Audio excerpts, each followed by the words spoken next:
Iglesia de Cristo, reanima tu amor y espera velando a tu augusto Señor. Jesús el esposo, vestido de honor, viniendo se anuncia. Muy buenas tardes, muy buenas noches tengan todos ustedes.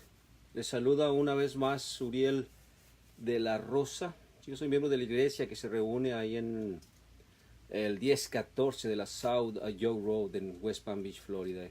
El código postal es el 33415. Estamos transmitiendo en vivo una vez más desde Boynton Beach, Florida, por esta radio por internet, mensajes de amor para salvación. Y también estamos transmitiendo vía Facebook Live a través de la página de la radio también. El nombre de la página es Mensaje Salvación. La fecha, noviembre 14 de noviembre del 2018. Son las 7:05 tiempo del este. 7:05 tiempo del este. Es un gran privilegio, y esto siempre lo estamos repitiendo cada vez porque pues así es y no se nos debe de olvidar. Es un gran privilegio primeramente transmitir el mensaje que tiene Dios para con nosotros. El mensaje ya está, ¿sí?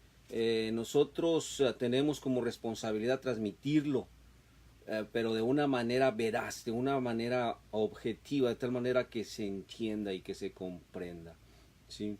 Y por lo tanto, pues es responsabilidad de nosotros de prepararnos lo mejor que se pueda, de entender el mensaje, de aplicarlo en nuestras vidas para así poder enseñarlo. También le damos muchas gracias a nuestros hermanos encargados de la organización de esta radio por su invitación.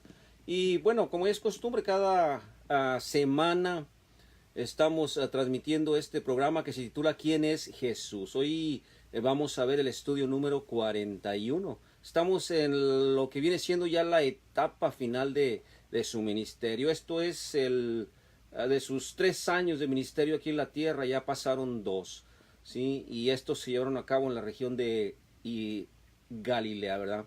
Estamos ahorita en lo que viene siendo el último año, dentro del último año de su ministerio. Es por eso que esta es la etapa final de su ministerio. Hermana Lourdes Aracena, igualmente, muchas gracias, que Dios le bendiga. Hermana Angélica Girón, igualmente, bendiciones y que Dios le bendiga. Joel, una vez más, que Dios te bendiga. Saludos a tu esposa. Sí, estamos en el capítulo ya de Lucas, el Evangelio según San Lucas, capítulo 11. Ya estamos en el 11. Hoy vamos a ver en el versículo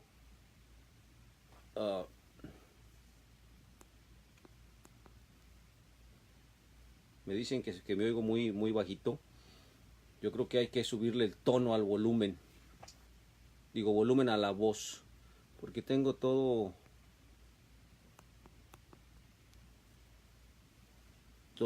arriba. Bueno, vamos a ver si nos escuchamos mejor. Así es, ¿quién es Jesús? Vamos en el capítulo 11, hoy vamos a ver del capítulo 14 en adelante. Del capítulo 14 en adelante. Antes de iniciar con la lectura, vamos a tener una oración. Padre nuestro, en estos momentos inclinamos nuestro rostro para dirigirnos hacia ti, reconociendo primeramente que tú eres nuestro Señor, a ti te debemos todo. Tú eres el dador de nuestras vidas, el salvador de nuestras almas al mandar a tu Hijo a morir por nosotros. Te damos gracias por las bendiciones que recibimos día a día. Te pedimos por a muchos hermanos que están pasando por situaciones diferentes en estos momentos de sufrimiento, problemas económicos, problemas de salud. Ayúdalos, que tu mano poderosa obre sobre ellos y todo conforme a su voluntad. En este momento estamos por tener un estudio más de tu palabra, que lo que aprendamos en esta noche lo podamos aplicar a nuestras vidas. En el nombre de Cristo Jesús, amén. Pues voy a pedir que abran sus Biblias ahí en Lucas capítulo 11. Vamos a leer del versículo 14 al 18. Lucas capítulo 11 del versículo 14 al 18. Y estaba, lo leo hermanos, y estaba él lanzando un demonio, el cual era mudo, y aconteció que salido fuera el demonio, el mudo habló, y la gente se maravillaba. Mas algunos de ellos decían: por Belcebú, príncipe de los demonios, echa fuera los demonios. Y otros, tentándole, le pedían señal del cielo. Mas él, conociendo los pensamientos de ellos, les dijo: todo reino dividido contra sí mismo es asolado, y una casa dividida contra sí misma cae. Y si también Satanás está dividido contra sí mismo, ¿cómo permanecerá su reino? Pues decís que por Belcebú echo yo fuera a los demonios.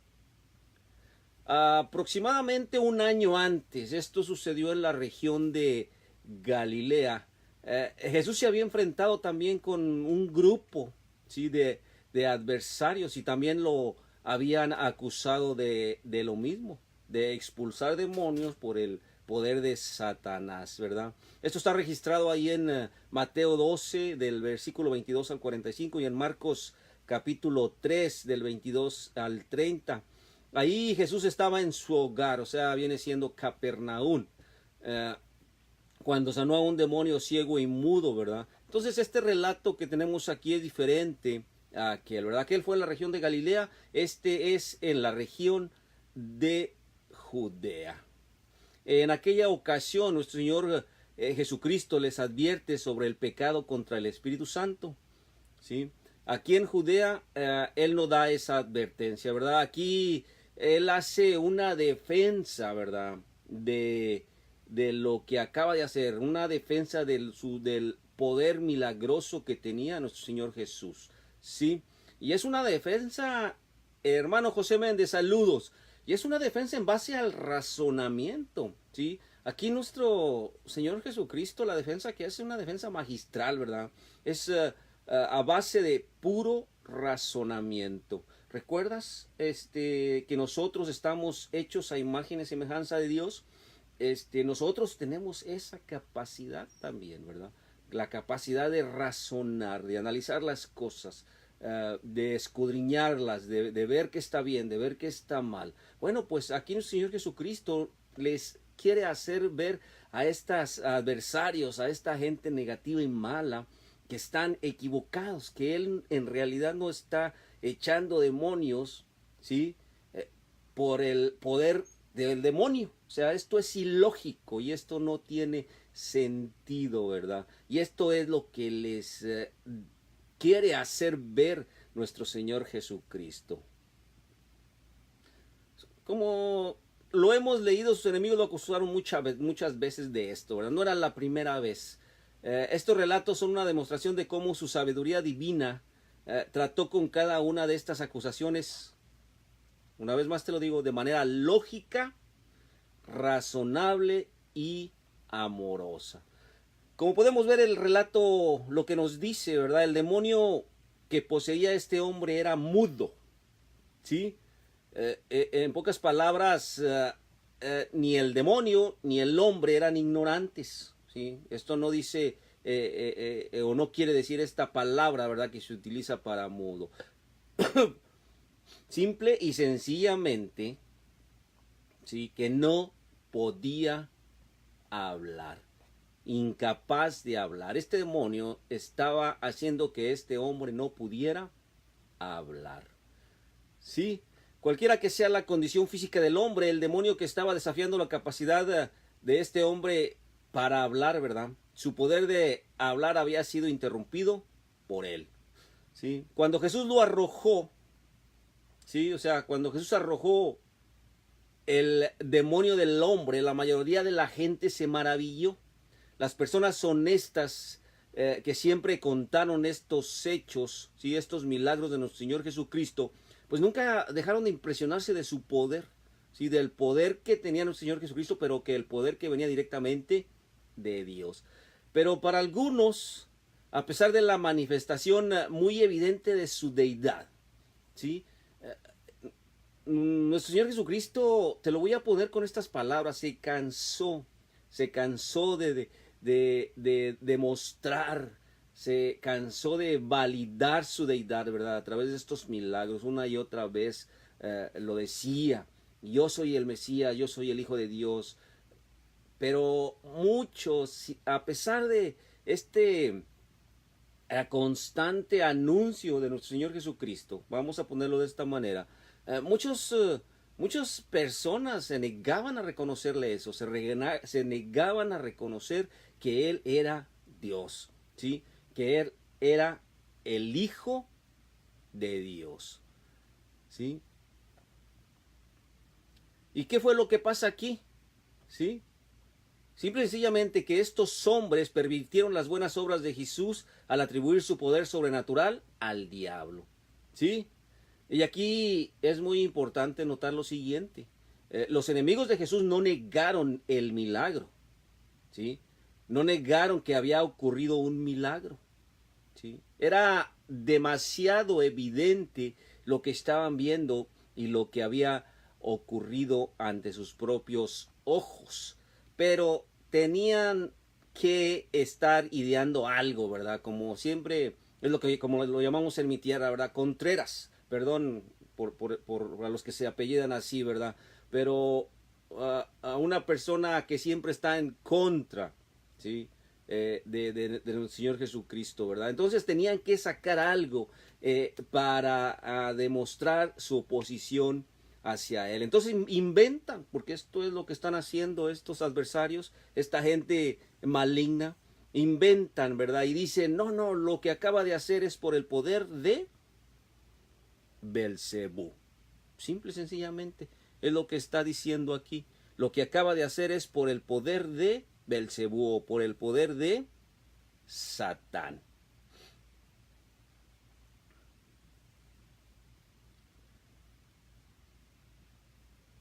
Déjame decirte también otra cosa, ¿verdad? La acusación que ellos estaban haciendo de que Cristo, los milagros de nuestro Señor Jesucristo, las señales y los prodigios que hacía, que eran mentirosos, no era del todo descabellada, ¿sí? No era del todo descabellada, lo que estaban diciendo estos hombres, ¿verdad?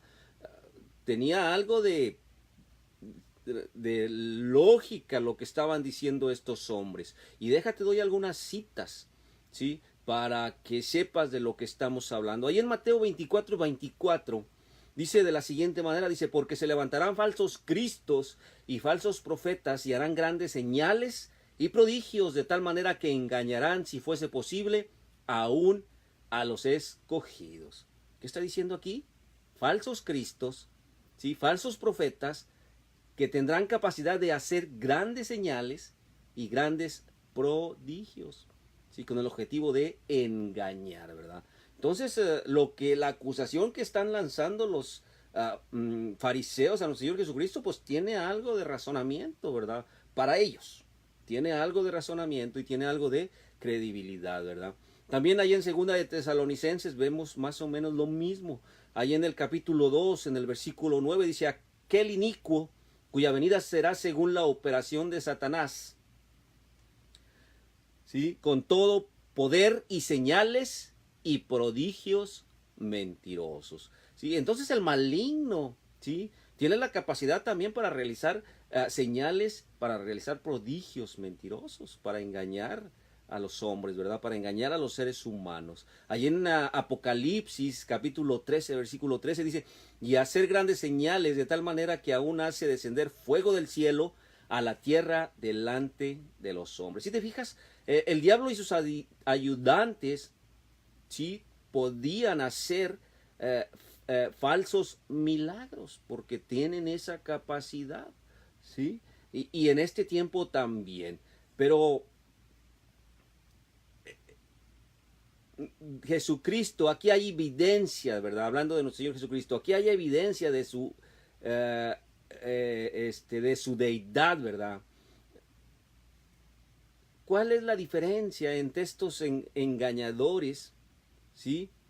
Y nuestro Señor Jesucristo? Pues simple y sencillamente la falsa enseñanza que acompaña a los falsos milagros. Y es en lo que debemos de tener mucho cuidado, ¿verdad? La falsa enseñanza. Y con nuestro Señor Jesucristo, pues esto no pudiera ser así, ¿verdad? Esto no era así, ¿sí? Porque la enseñanza de nuestro Señor Jesucristo fue una enseñanza verdadera, fue una enseñanza real, una enseñanza que venía directamente de Dios, ¿sí? Recordemos que Él no vino para abrogar la ley, ¿sí? Él vino para cumplirla. Él no quebrantó por ni un momento en su tiempo que estuvo aquí en su ministerio la ley, ¿sí? Siempre la vivió tal y como estaba la ley escrita en ese tiempo. Entonces su mensaje era un mensaje verdadero, ¿verdad? Un mensaje autorizado por Dios, un mensaje que venía directamente de Dios, ¿verdad? Él se decía que él era hijo de Dios y los milagros eran una prueba evidente de lo que decía ser, ¿sí? Eran una prueba evidente de lo que decían ser. Entonces, ¿qué pasa con los falsos maestros, con los falsos cristos, con los falsos profetas? El mensaje, ¿verdad? Es un mensaje totalmente diferente, ¿sí? Es un mensaje falso, un mensaje mentiroso, ¿verdad? Y si tú como cristiano puedes alcanzar a razonar y a detectar esto, quién es un falso profeta y quién no lo es. No te maravilles por las señales, por las obras o lo que pudieran hacer, ¿sí? El mensaje, la palabra de Dios, eso es lo que tú debes de escuchar, es en lo que tú debes de poner cuidado, ¿verdad? Palabras, el mensaje, ¿sí? ¿Qué mensaje hay? ¿Qué mensaje tiene?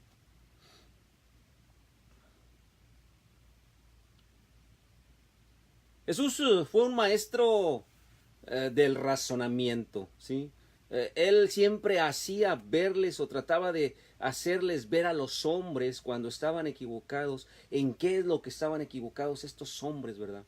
Siempre estaba corrigiendo cuando las personas estaban equivocadas o cuando las personas tenían un concepto erróneo de lo que él estaba enseñando, ¿sí? Entonces, esto es lo que hace exactamente aquí en estos relatos, ¿sí? La primera refutación, ¿sí? Es una refutación devastadora, ¿verdad? De veras que a los adversarios ya no les queda ni qué decir.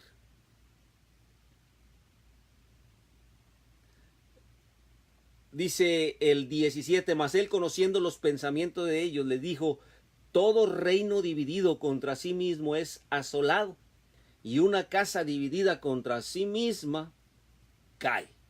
Esa es la primera refutación que hace nuestro Señor Jesucristo, ¿verdad? Y es simple lógica, ¿sí?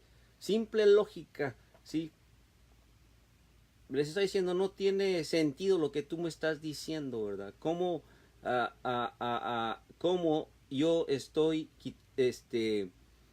peleando contra el mismo reino o contra el mismo integrante, contra un integrante de un mismo reino? No tiene sentido esto, ¿sí?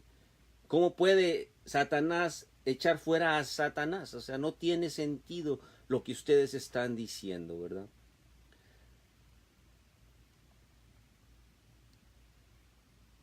En otras palabras, es ilógico e irracional pensar que Satanás tratará de vencerse a sí mismo. Es lo que les estoy diciendo. Satanás no se uniría a Jesús para tratar de hacer el bien a los hombres, echando demonios de los hombres y enviándolos de vuelta al abismo de donde vinieron. No tiene sentido.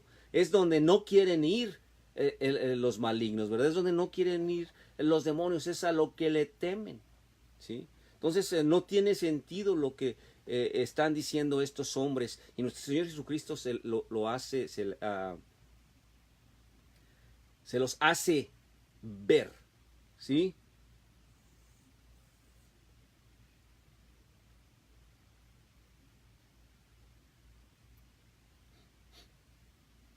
La respuesta corta que les dice el Señor Jesucristo aquí es: Satanás no trabajaría contra sí mismo. Es ilógico, ¿sí? No es de razonamiento eso, ¿verdad? No tiene sentido lo que ustedes están diciendo. Vamos a continuar leyendo ahí en Lucas 11, del 19 al 23. Sí, esta es la segunda refutación que les hace a estos hombres nuestro Señor Jesucristo. Vamos a leerla. Lucas capítulo 11, del 19 al 23. Y si echo fuera demonios por Belcebú, ¿por quién los echan fuera vuestros hijos? Por consiguiente, ellos serán vuestros jueces. Pero si yo por el dedo de Dios echo fuera los demonios, entonces el reino de Dios ha llegado a vosotros. Cuando un hombre fuerte, bien armado, custodia su palacio, sus bienes están seguros. Pero cuando uno más fuerte que él lo ataca y lo vence, le quita todas sus armas en las cuales había confiado y distribuye su botín. El que no está conmigo, contra mí está. Y el que conmigo no recoge, desparrama. Ok, esta es la segunda y la tercera refutación de nuestro Señor Jesucristo en contra de esta acusación que le estaban haciendo estos hombres, ¿verdad? Que echaba demonios con el poder del demonio. No tiene sentido, ¿verdad? Acusando a nuestro Señor Jesucristo de eso, ¿verdad? La segunda refutación de Jesús fue lo que se llama, bueno, es una refutación lógica, ¿verdad? Perdón. Su argumento se centra en sus afirmaciones y prácticas personales sobre el exorcismo como una exposición de su lógica defectuosa. ¿Sí? Básicamente dice: si expulso a los demonios de Belcebú, ¿sí?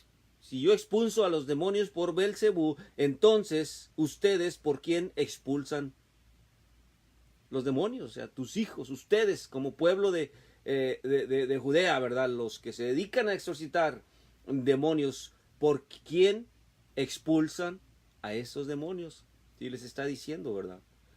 ¿Y qué iban a decir los judíos? Ah, no, pues es que nosotros sí por Dios. Pues es que si estaban diciendo que Jesús expulsaba por el poder de Satanás, entonces también ellos estaban expulsando al demonio por el poder del demonio. O sea, los hace entrar en razón y les hace ver que su razonamiento no tiene sentido, que su razonamiento es ilógico.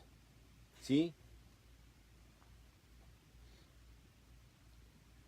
Aquí hay una palabra, ¿verdad? Belcebú, pues simple y sencillamente es otra manera de llamar al maligno, ¿verdad? Otra manera, Belcebú, Satanás, es lo mismo, ¿verdad? Los judíos en aquel tiempo parece que se identificaban más con esta palabra en lo referente al demonio, ¿verdad? Con Belcebú que con Satanás, ¿verdad? Entonces son palabras que para los perdón, judíos eran muy familiares, ¿verdad? Pero se refieren a lo mismo, Satanás o Belcebú, ¿verdad? Es lo mismo, exactamente.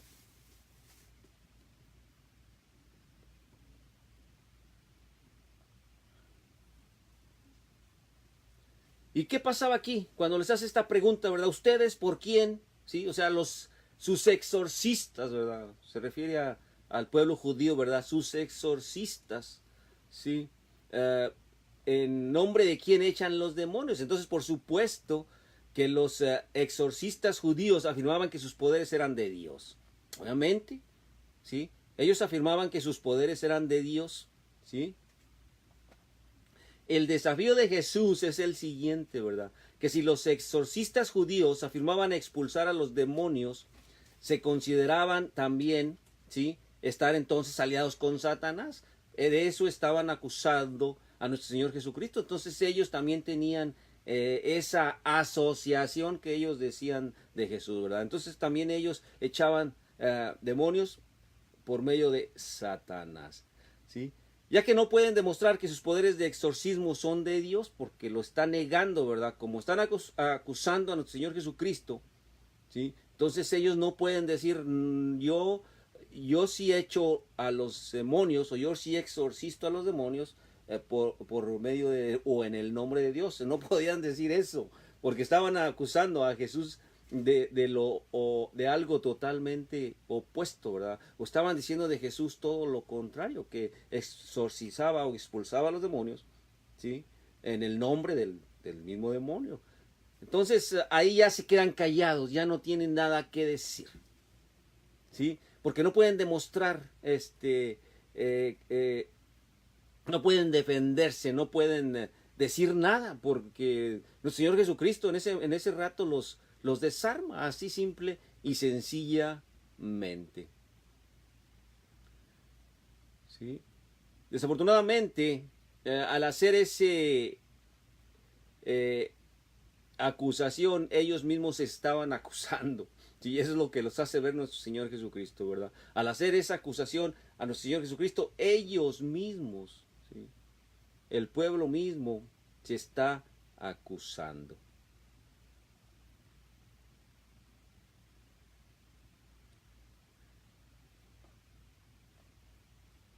Es bastante evidente que los exorcistas judíos solo estaban afirmando que expulsar demonios, ¿sí? Pero pues obviamente se quedaron cortos con la respuesta, ¿sí? Solo Jesús, en la medida en que haya disponible un registro creíble, tuvo el poder realmente de mandar a los demonios y ejercer la autoridad divina sobre ellos, ¿sí? Bueno, no solamente él, ¿verdad? Recordemos también que nuestro Señor Jesucristo le dio autoridad a sus discípulos, ¿sí? Para que también pudieran tener ese poder. Entonces, como podemos ver aquí, ¿verdad? Ya que los exorcistas judíos decían que expulsar demonios era por el poder de Dios, y como Jesús era el único que había demostrado poder para hacerlo, bueno, pues deberían de haber reconocido rápidamente que el reino mesiánico de Dios había venido sobre ellos, ¿sí? Jesús ha puesto a sus enemigos, ¿sí?, en un gran dilema, ¿sí? No saben qué decir y no saben qué hacer, ¿verdad? ¿Sí?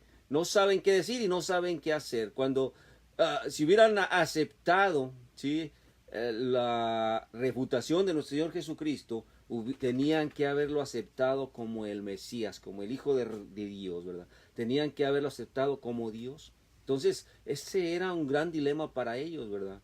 Y pues nunca lo iban a aceptar. Entonces, aún aunque nuestro Señor Jesucristo les refutó, simple y sencillamente ellos callaron, ¿verdad? Y no dijeron nada, ¿sí?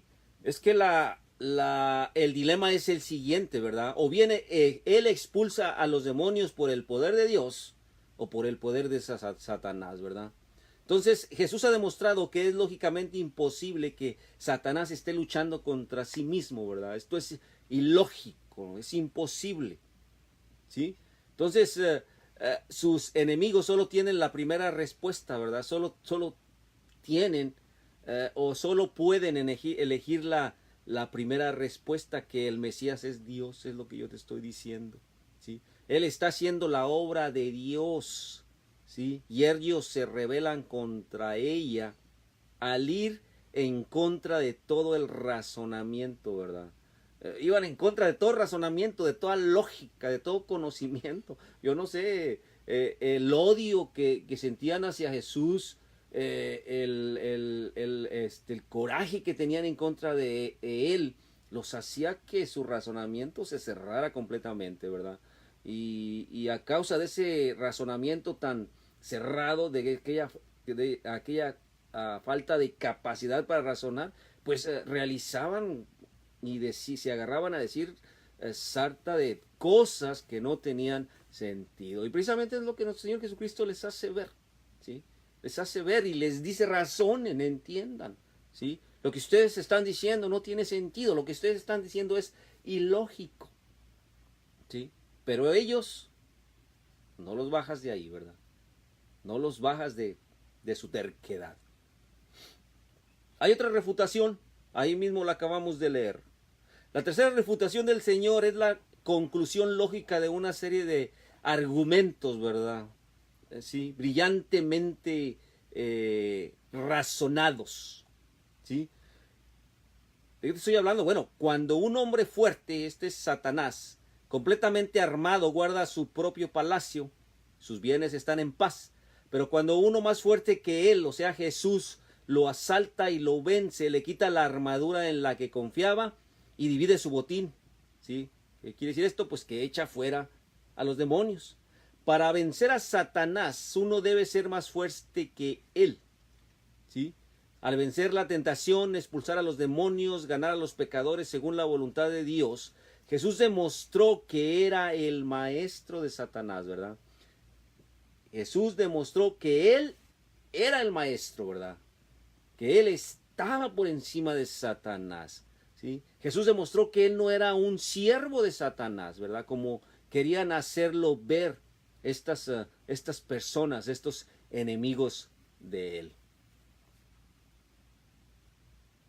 ¿Sí? De hecho, ahí en una confrontación en Galilea, Jesús indicó que en cierto sentido su primera venida ató a Satanás. ¿Sí?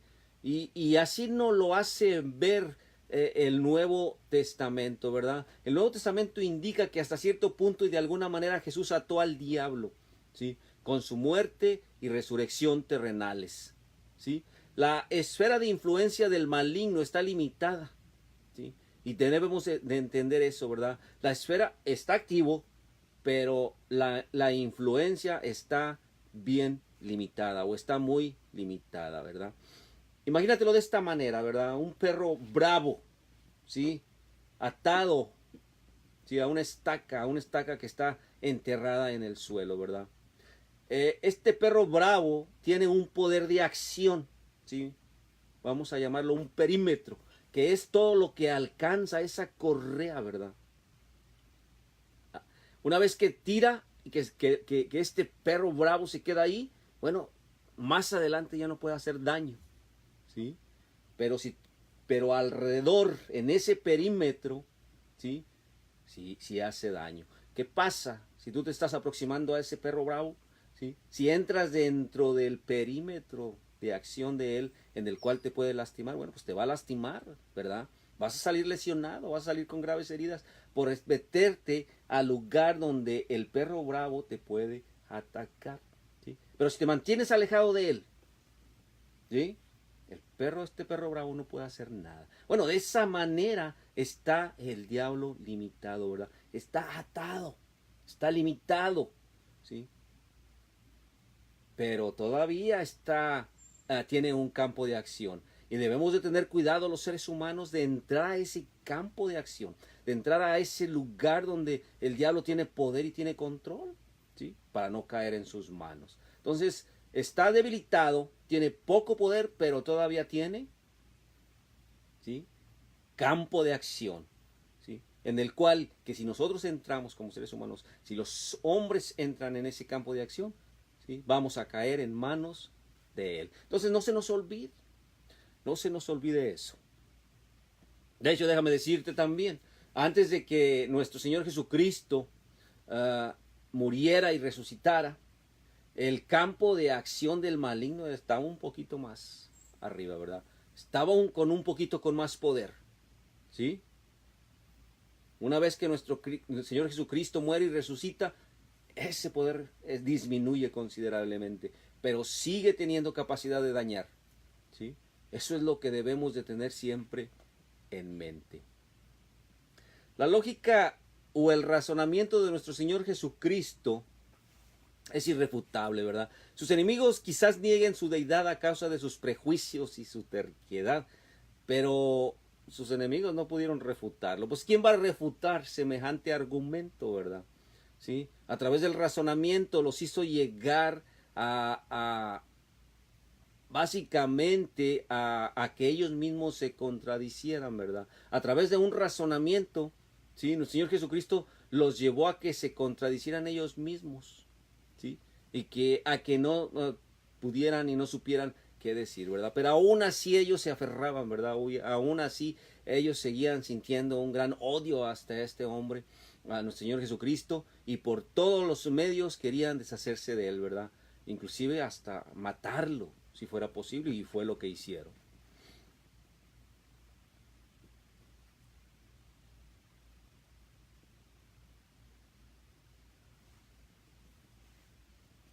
Y aquí en el último capítulo, ¿verdad? Vemos que no pudieron refutarlo, ¿verdad? Pero en el último capítulo nuestro Señor Jesucristo les voltea, ¿sí?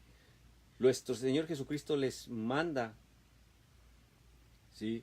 Les dice algo que es muy importante aquí, ¿verdad? Y déjense los leo. Básicamente dice, el que no está conmigo, contra mí está. Y el que conmigo no recoge, desparrama. ¿Sí? El que conmigo no recoge, desparrama. Aquí Él les muestra a sus enemigos, les muestra que sus enemigos eran en realidad los que estaban del lado de Satán, ¿sí? Básicamente le dice a nuestro Señor Jesucristo, yo estoy con Dios, yo expulso a demonios en el nombre de Dios, ¿verdad? En el nombre de mi Padre, ¿sí? Los que están aquí en manos del maligno o los que son del maligno son ustedes, ¿sí? Aquí básicamente les está diciendo, son ustedes. Jesús elimina toda posibilidad de neutralidad. Aquí en esto que les estoy diciendo, en este último versículo, básicamente nuestro Señor Jesucristo está eliminando toda posibilidad de neutralidad. Aquí básicamente está diciendo, o estás conmigo o estás contra mí. Pero si estás contra mí, entonces estás con el maligno. Aquí no hay punto neutro, ¿sí? El ser humano no tiene la opción de quedarse neutral, ni con Jesús ni con el diablo, ¿sí? Hermano Roberto, gusto en saludarte y qué bueno que ya estás en Sonora, que Dios les bendiga, ¿sí? Sí, entonces, para el cristiano, para el ser humano no hay neutralidad, ¿verdad? No puede decir yo ni con Jesús ni con el diablo, ¿verdad? Yo me voy a mantener neutral. ¿Sí? No, aquí el Señor Jesucristo está, el que no está conmigo está contra mí. Así de simple, ¿sí? El que no está conmigo está contra mí. Eso es lo que está diciendo en ese versículo, ¿sí? Todos los hombres están ya sea en un lado o en el otro. Toda la humanidad pudiera clasificarse en aquella que en obediencia está con Cristo o aquel ser humano que está fracturado y destrozado por el maligno. Nomás hay de dos, ¿sí? Estas son, ¿sí? La que está con nuestro Señor Jesucristo o la que está con el maligno. Cristo junta a los suyos, a los que están en obediencia, ¿sí? Cristo proporciona al hombre que le obedece fe, verdad, contentamiento, amor y perdón. En cambio, Satanás, ¿sí? Destruye, destroza, ¿verdad? Trae ansiedad, trae culpa, trae falsedad, trae odio, ¿sí? Esto es lo que proporciona Satanás, ¿sí? Pero no hay puntos neutrales, ¿sí? En palabras de Dios, los seres humanos ya sea o son salvos o están perdidos. O son ovejas o son cabras.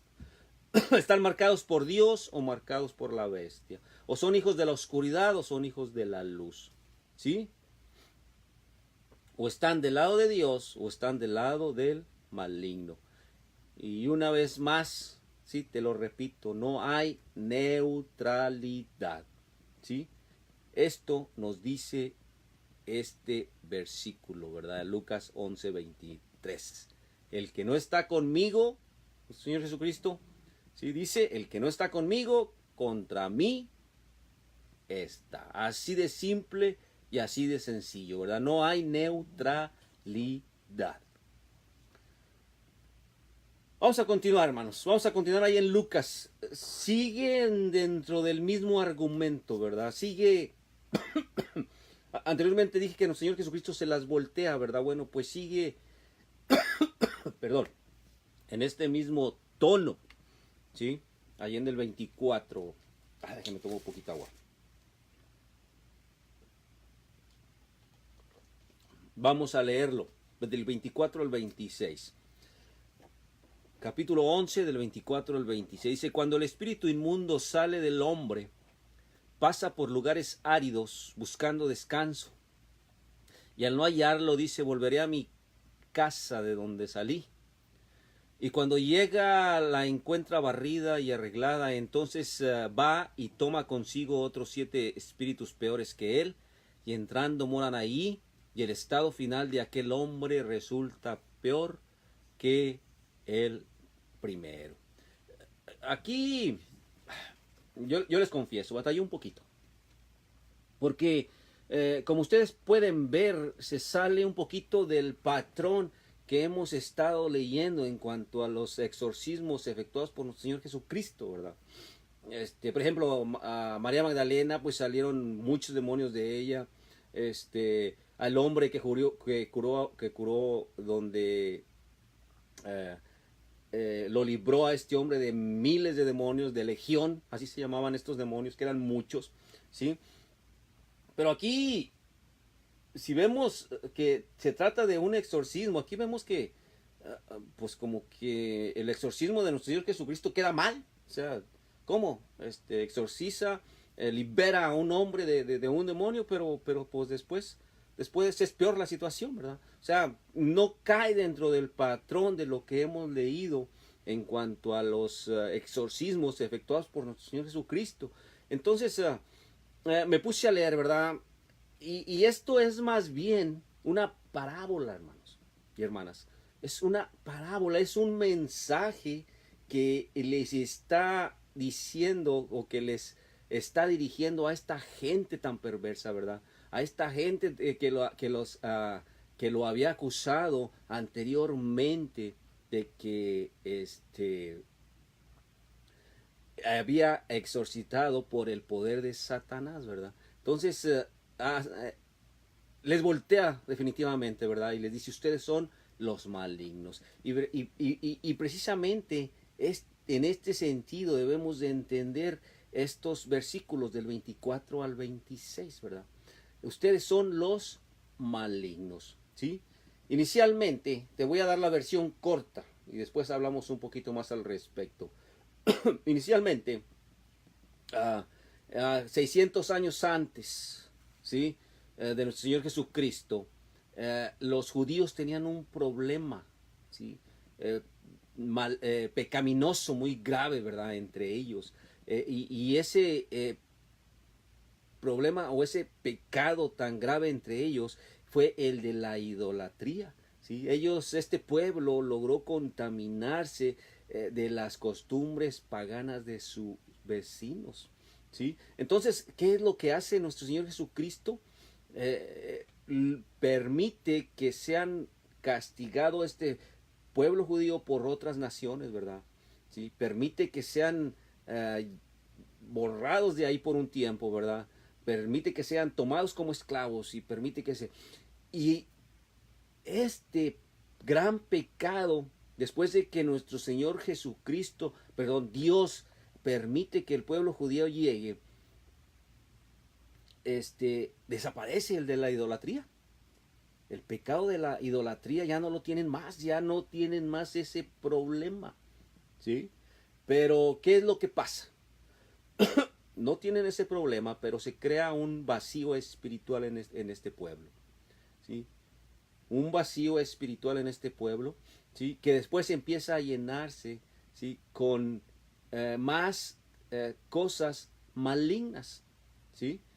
Más cosas malignas. Ya no tienen el problema de la idolatría, pero tienen más cosas malignas, ¿verdad? Cosas que reflejan ya de manera absoluta en los tiempos de nuestro Señor Jesucristo. Entonces a esto se refiere, ¿verdad? A esto se refiere esta parábola, ¿verdad? No es más que una acusación de nuestro Señor Jesucristo hacia estos adversarios, diciéndoles, ustedes son los malignos, ustedes son los hijos del maligno, ¿sí? Y ustedes están ahorita peor que como estaban antes, ¿sí? Básicamente es lo que les está diciendo nuestro Señor Jesucristo aquí a estos hombres. Para advertir a los que acababan de exhibir una mentalidad retorcida y perversa, acusándolo de estar aliado con Satanás, Jesús contó una breve parábola sobre espíritus inmundos, que es esta parábola que acabamos de leer. La práctica del exorcismo y la superstición estaban profundamente arraigadas en el judaísmo en los días de nuestro Señor Jesucristo. ¿Sí? Y déjenme les digo nada más unos pocos ejemplos. Ellos creían que los demonios eran generalmente invisibles, pero si uno ponía cenizas, así pensaban los judíos, ¿verdad? Pero si uno ponía cenizas esparcidas sobre el terreno o en el umbral de la casa, al día siguiente las huellas de estos demonios podrían hacerse visibles, ¿verdad? Y las huellas serían como huellas de pollo, de un pollo, ¿sí? Eso es lo que creían de los demonios, el pueblo judío, ¿verdad? Había bastante superstición, como la sigue habiendo ahorita y como la hubo desde antes, desde el principio de la humanidad. La superstición, la creencia en lo insólito, en lo paranormal, en lo espiritual, es una constante desde el inicio de la humanidad hasta nuestros tiempos, ¿verdad? La superstición.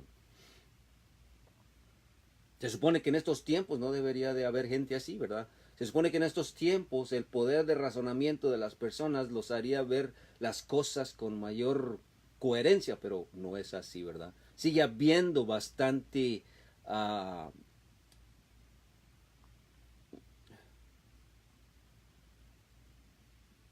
superstición. Sí, los judíos también creían que los demonios se encontraban en todas partes, pero especialmente en las casas desiertas y vacías. También pensaban que se encontraban en los pantanos, en las sombras de los ciertos árboles, se encontraban en los baños. Sí, ellos creían mucho. Por ahí leí un relato que decía de que un rabino, para protegerse contra los demonios, siempre llevaba consigo un cordero, ¿sí? Cada vez que iba al baño. Es gracioso, ¿verdad? Pero esto pasaba, ¿sí? Con el objetivo de que si se encontraba un demonio en el baño, bueno, pues no lo molestara a él, ¿verdad? Sino que se posesionara sobre este cordero. Entonces, como puedes ver, había mucha superstición dentro del pueblo judío. Y Jesús no creía en las supersticiones humanas, ¿verdad? Pero lo que él dijo acerca de que los espíritus malignos regresaban 7 veces peor que el primero era una posibilidad histórica distinta. Aquí es de lo que te estoy hablando, ¿verdad? Aquí debemos de darle un enfoque diferente, ¿verdad? Un enfoque más importante a esta parábola de nuestro Señor Jesucristo, ¿sí? Estos enemigos suyos acababan de manifestar una actitud o espíritu de especial malicia, ¿sí? Al atribuir la obra piadosa de Jesús al diablo, ¿sí? Al llamar a lo que era innegablemente de Dios una obra del diablo, ¿sí? Era lo que estaban o acababan de hacer estos hombres, ¿verdad? Llenos de malicias. Estas personas exhibían un espíritu 7 veces más maligno, más satánico que el espíritu de idolatría que había caracterizado a sus antepasados en los días del Antiguo Testamento, ¿verdad? En los días de los profetas, ¿sí? Y aquí viene lo que te estaba diciendo en un inicio. Dios toma a sus antepasados y los lleva al cautiverio, ¿verdad? ¿Sí? Y con ese objetivo, o con el objetivo de limpiar su casa, de limpiar al pueblo de Israel de la idolatría. Y esta medida drástica, ¿verdad?, permitida por Dios en contra del pueblo judío, produjo el resultado deseado, ¿verdad? Produjo el resultado deseado. La casa, el pueblo judío, ¿sí?, nunca más estuvo poseído por la idolatría, ¿sí? Que ese es el maligno, ¿verdad?, que Dios hizo que saliera de este pueblo, ¿verdad? Desafortunadamente, cuando regresa, ¿sí?, de nuevo el pueblo judío de su cautiverio, regresan de nuevo a su país, a la región de Judea, ellos empiezan muchos a vivir una vida sensual e indulgente, ¿verdad? Ah, que era la misma vida o el mismo modo de vivir de los griegos, ¿verdad? Pero dentro de ese estilo de vida hay un grupo sumamente celoso, ¿sí? Un grupo sumamente celoso que decide guardar con un celo extremoso la ley, ¿verdad? Dada por nuestro Señor Jesús, por Dios, ¿sí? A través de Moisés, ¿verdad? Dada al pueblo, ¿verdad? Pero no solamente contento con eso, también empezaron a crear ciertas tradiciones, ¿sí? Que nada tenían que ver con la ley y empezaron a exigirle al pueblo judío que las respetara, ¿verdad? Entonces un pequeño grupo de judíos extremadamente religiosos y patriotas, ¿sí? Formó un partido que es el partido de los fariseos, ¿sí? Como un movimiento de resistencia contra la paganización, ¿verdad? Griega, ¿sí?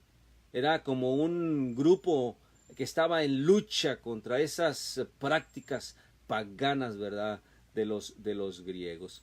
Pero desafortunadamente, en lugar de recurrir a las escrituras del Antiguo Testamento, este grupo construye gradualmente, ¿sí? Una multitud de tradiciones, de costumbres, de ceremonias, de rituales, ¿sí? Con el objetivo y con la esperanza de proteger a la ley contra las intrusiones de la incredulidad, ¿verdad? Y entonces, ¿qué pasa aquí? Pues se olvidan de la palabra de Dios, se olvidan de lo principal, ¿sí? Y entonces crean, ¿sí? El estado, ¿sí? En el que estaba en el tiempo, el pueblo de Israel, en el tiempo de nuestro Señor Jesucristo, viene a estar peor, ¿sí? Que como estaba con el problema de la idolatría, ¿verdad? Porque ahora no nada más es eso, ¿verdad? Sino que también sus corazones, déjate digo, están llenos de hipocresía, de tradicionalismo, de ceremonialismo, de legalismo, ¿sí? Están llenos de autojustificación, ¿sí? Ellos se olvidan de Dios, ellos dicen que yo puedo ser justo siempre y cuando cumpla con las tradiciones, ¿sí? Están llenos de llenos y de ansias de poder, ¿verdad? Recuerda que nunca aceptaron al Mesías, nunca aceptaron al Mesías espiritual, que es el Mesías que nuestro Señor Jesucristo representaba, ¿verdad? Ellos creían y ellos querían, ¿sí? Un Mesías terrenal. Entonces sus corazones estaban llenos de odio, llenos de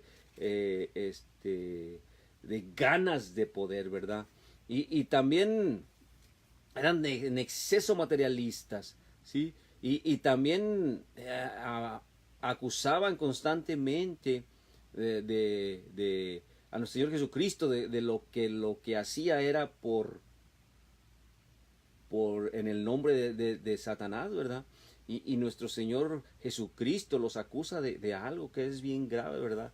Los dice, ustedes están blasfemando en contra del Espíritu Santo. Entonces, si te fijas, todas estas espíritus malignos que tenían estas gentes en los tiempos de nuestro Señor Jesucristo, ¿sí? Para nada se compara con el problema que tenían inicialmente, que era el de la idolatría, ¿verdad? Ahora el estado bajo el cual se encontraba el pueblo judío era peor, ¿verdad? Era un estado lamentable en el cual se encontraba nuestro Señor Jesús, el pueblo judío, ¿verdad? En los tiempos de nuestro Señor Jesucristo. Era un estado deplorable, ¿verdad? Y eso es lo que les da a entender nuestro Señor Jesucristo. Ese es el mensaje que les da nuestro Señor Jesucristo a estas personas en los versículos 24 al 26, ¿sí? Básicamente les dice, ustedes están peor que sus padres, ¿verdad? Están peor que sus antepasados. Sus antepasados tenían el problema de la idolatría, ¿sí? Pero ustedes, eso no es nada comparado al gran problema, a los grandes pecados que tienen, ¿verdad? En este tiempo. Es básicamente lo que les hace ver nuestro Señor Jesucristo.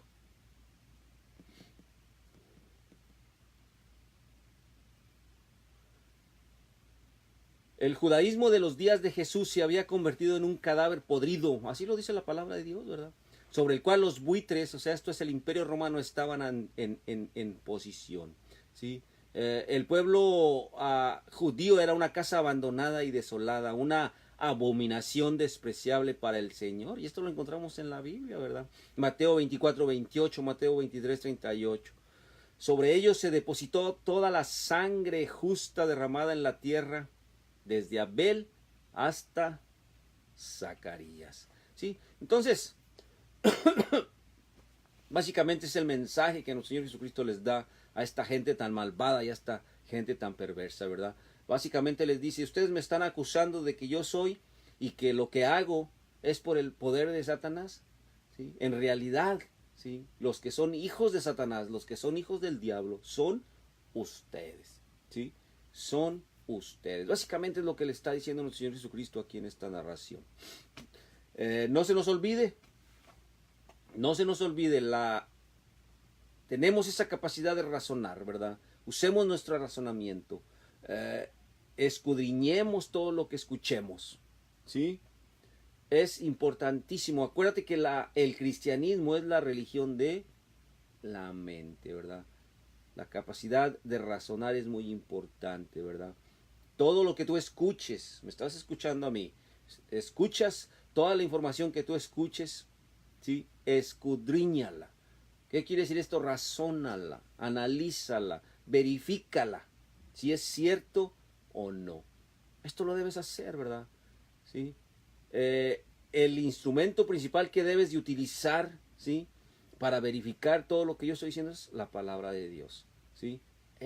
La palabra de Dios es la Biblia. Okay, hasta aquí llegamos. La próxima semana iniciaremos con en el versículo, seguiremos en el capítulo 11, pero iniciaremos en el versículo 27, del versículo 27 en adelante. Que el Señor les bendiga, que tengan una excelente tarde o una excelente noche, ¿sí? Y con el favor de Dios nos vemos la próxima semana en punto de las 6 de la tarde, tiempo del centro, 7 de la tarde, 7 de la noche, tiempo del si falta en algunos el santo fervor, la fe se ha de